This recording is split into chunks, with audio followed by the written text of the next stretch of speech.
Le mouvement est une médecine, un remède pour le corps mais aussi pour l'esprit. Une eau qui se déverse le long d'un fleuve qui suit le mouvement d'un cours d'eau sera toujours plus saine, plus pure, plus fraîche qu'une eau qui stagne et qui ne bouge pas, qui n'est pas en mouvement. Le mouvement libère les cuirasses, les lourdeurs. Bouger, danser, onduler, serpenter, pour se réapproprier son corps, sa liberté, sa sensualité, dans son bassin. Parce que cet espace est un espace de nos mémoires. Notre corps entier a une mémoire. Et réintégrer ses émotions, ses ressentis, ses intuitions, sa guidance est vraiment ce qui nous permet de créer, d'être libre, de s'expanser. Laisser le corps être, se mouvoir selon notre instinct, notre intuition, notre impulsion, notre désir. Aller vers cette guidance fluide, vers ce pôle magnétique en soi, cet appel, ce point lumineux ou ce point sombre qui nous attire et qui va nous faire exécuter le prochain mouvement, la prochaine danse. La danse de l'âme, la danse de l'être, la danse qui crée, qui libère, qui détruit aussi. Danser à partir de la volonté du corps et non à partir de celle du mental. Le corps est le reflet de l'âme. Il est son outil, son émissaire, son messager incarné sur Terre. Expérimenter, accueillir la fluidité mais aussi la lourdeur, la puissance mais aussi la faiblesse dans le corps.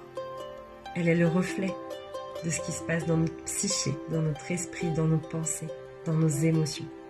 Ressentir dans les hanches, dans le ventre, dans la poitrine, dans la tête. Laisser les pensées et inspirations entrer dans la danse, les laisser résonner dans le corps. Parce qu'on n'a pas besoin de séparer, de dissocier le corps et l'esprit. Ils sont comme le yin et le yang, indispensables l'un à l'autre.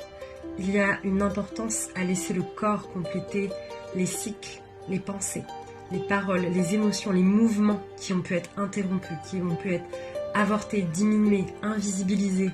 Juste suivre le flow, explorer, expérimenter, sans chercher la performance ou la perfection, sans chercher à forcer, ralentir, s'immobiliser les jours où c'est plus dur, plus lourd, les jours où on n'est pas là, où l'énergie n'est pas là, où l'envie n'est pas là, et simplement peut-être faire des micro-mouvements à partir de ce vide, de ce rien, de cette lourdeur. Le mouvement, la danse comme philosophie de vie. Car ce à quoi l'on résiste, persiste.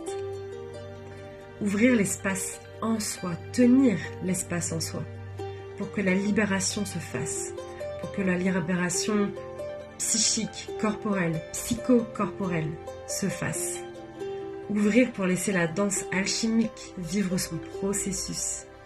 Ouvrir pour laisser l'être alchimiste exister, créer, s'expanser.